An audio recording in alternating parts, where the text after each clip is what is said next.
Good afternoon. In this video, I want to look at another critic that just popped up in my comment page, and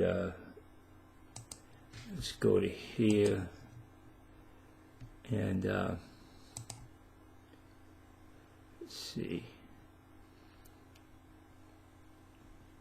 I had a guy complain that I wasn't attending a church. I never attended churches, so I said no. I attended plenty of local churches. So this other guy comes up. This is about more ignorance from Peter Ruckman. And none of them refute me, by the way, people. I got 7 thumbs down. Good evening, Mike. None of them say, oh, no, you're wrong on this and wrong on that. So here's Jeffrey Clark. Come on, man. You just don't get, come on, man. There's a Ruckman. There's a Ruckmanism. Come on, man. Come on, man. You just don't get it because you never really knew him. And he has instead of K-N-E-W, he has N-E-W. I'm going by what his videos are putting out. That's all.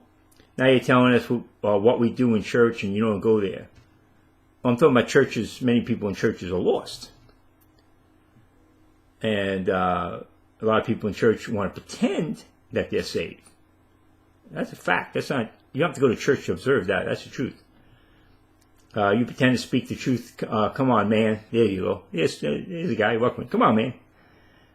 You don't know what the truth is. A spoon out your mouth. You don't know what's been questioned, what ain't been questioned. Oh, yes, we see it. We see no one questioning the guy when he's making these stupid comments in front of a church and then using the N-word and no one blinks. 1992. Which local church do you put yourself under? Oh, wait, a minute, never mind. I remember way back when you started this YouTube channel. Boy, this guy must go way back. It's a long time ago. And you talk a lot different than, boy, times have changed. Oh, wait a minute, you changed, got better, right? Well, basically, I've essentially stayed the same in my doctrines. You can check the doctrines, people. I taught the same doctrines since 2007. And the fact of the matter is, these guys have shown up with these videos.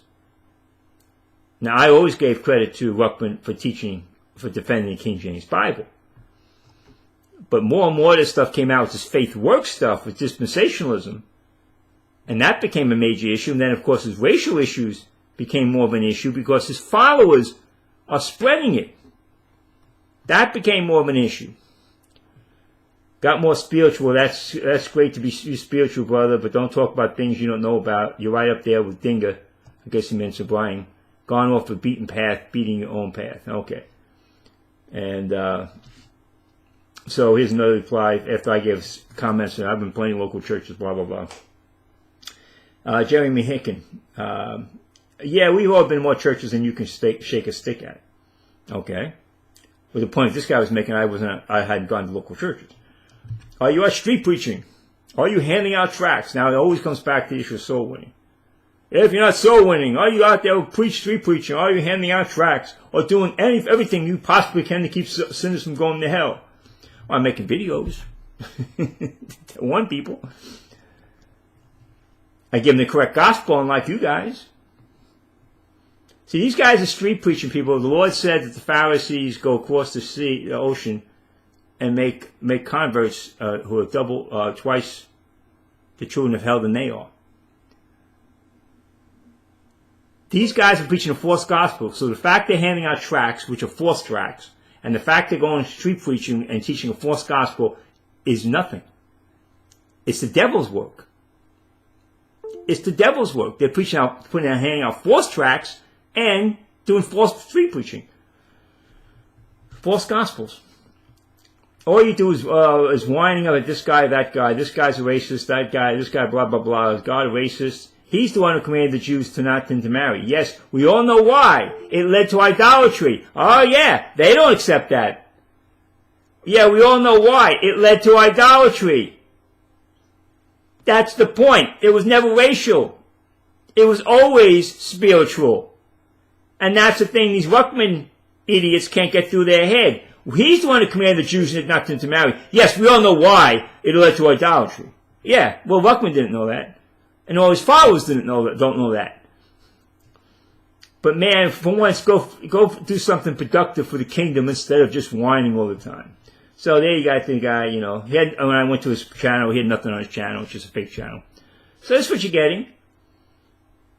It's the backlash you're getting. Yeah, that's why. That's the issue. Yeah, we know God commanded them not to intermarry because of the idolatry. It's just the point. They don't seem to get the point. And that's why I started going to Ruckman later years. Because guys like Breaker were popping up.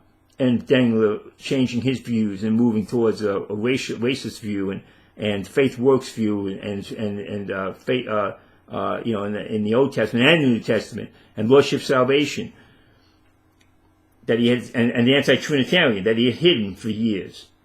So my doctrines haven't changed, people. You can check them. You can check them. But they always go back to soul winning. That's their big thing. Why aren't you soul winning? Why aren't you soul winning? They think everything's about soul winning. But they're putting out false gospels. They don't get to Brian Dengler. He has Dingle in there, you know. Go after Brian Dengler for putting out false gospel. Or that'd be whining.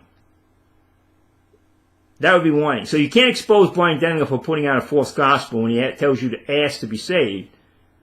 But it's to say, hey, are you soul winning? Well, Brian Dengler would say he's soul winning. He's actually soul winning. He doesn't want to do anything. He tells you he puts out tracks somewhere and he didn't do anything. What he does is collect money.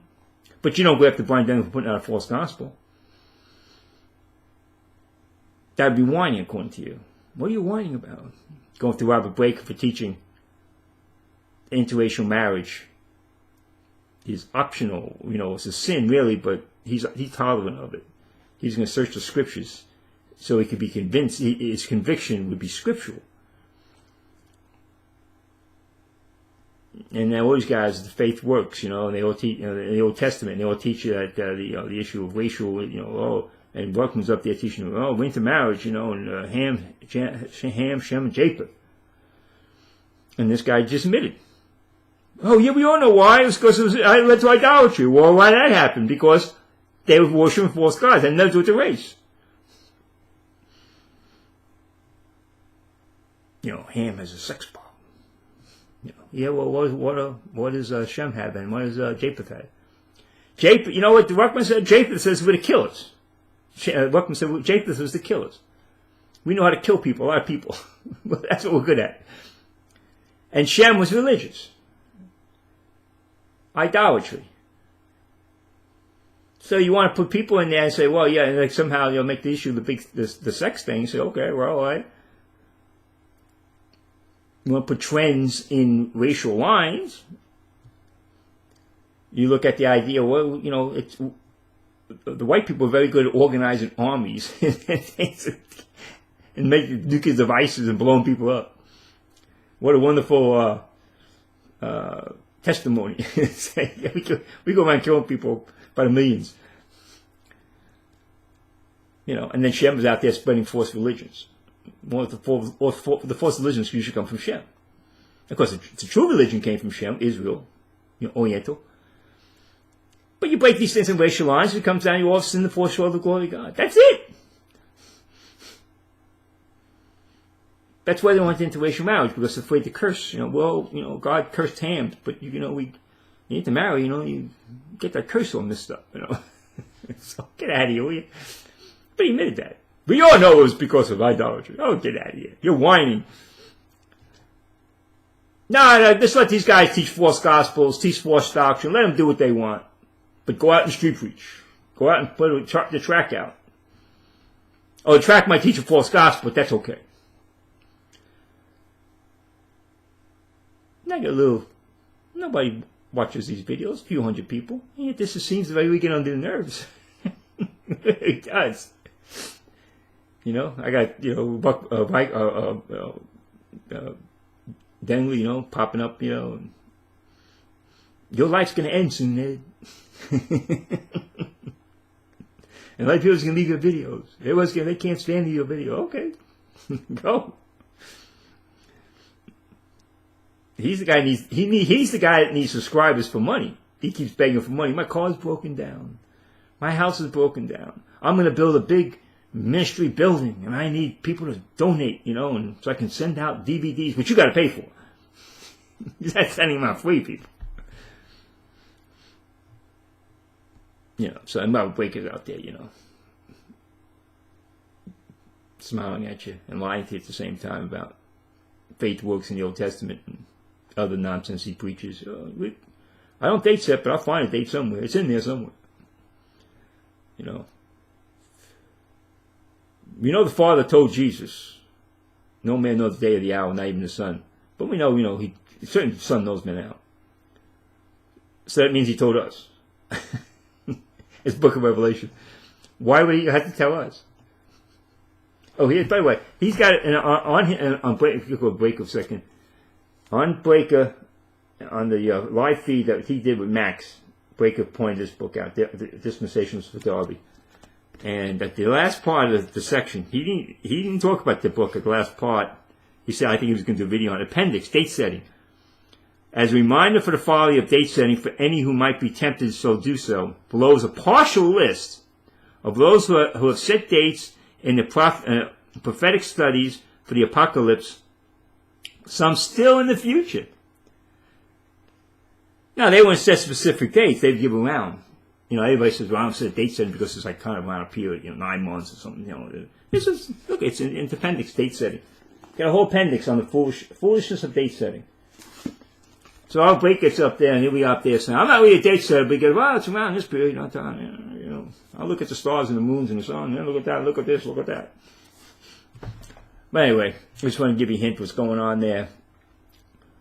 You're whining. I'm not whining. Just exposing false teachers. These guys don't know. Every time these guys put a video up like that or comment, it just edifies me. It just fuels me. It just energizes me. It just gets me going. I'm like this and, well, no one cares. No one's listening to me. It's like kind of okay. And then all of a sudden these guys pop up and say, hey, you're going to hellhead. And, wow, man, all right. I'm hitting some nerves here. All right. That's the Lord doing that. The Lord is doing that. Say, hey, you're hitting nerves. Because I'll be down here saying, well, this is, no one cares. These guys, the ministries are just growing. The scribers are just going in there. He wants to hear a lie. No one cares. It's like a prophet, I'm not saying I'm a prophet, but the old prophets, they get discouraged. He said, no matter the truth he tells, the people would get worse and worse. And then the Lord just come in, no, you're hitting nerves. Gene came up there, some old guy in Houston. How dare he take on me? Who is this guy? So thank you to my critics. Thank you. Gives me energy. Energizes me. I take criticisms as from the Lord. I take that and say, yeah, Brian Denninger shows up at the right time. When all of a sudden he just pops up, and if that's his channel, it might be a fake channel. I don't know. As I said, it might not be him. It could be somebody imitating him. But I just wanted to put this up to show you. Because thank you for the criticism. Now, none of these guys can get up and defend anything they say. None of them can really defend it. And they'll have their spiel, Brother Chase, I think Brother Chad, Brother Chad went, a big phone call with Robert Breaker. And they, you go in circles with these guys because they're just programmed over these issues. And so they'll have things that, oh, well, look at this. And you say, well, grace, it's all grace. And you go to Romans 11:6, it can't be grace, can't be worship, can't mix them. And then you try to expose everything. They say, well, the Holy Spirit was filled here and see it clearly. That's, they can lose the Holy Spirit and you can't. Yeah, so what? Everyone, all dispensationalists thought the Holy Spirit was for particular persons, particular issues in the Old Testament. Oh, yeah, no dispensation had a problem with that. You're indoctrinated in this lie, and they can constantly repeat it to you. going against the attributes. A guy emailing me, he doesn't go against the attributes of God. Yeah, if you had works to salvation, that means the cross isn't necessary. It means you could do something for your salvation. And that's the whole point of the cross. You can't do anything for your salvation. It's grace. You can't earn it. You can't do anything to keep it either. Because you can't be good enough. So let me stop here and put this up. Amen. Thank you.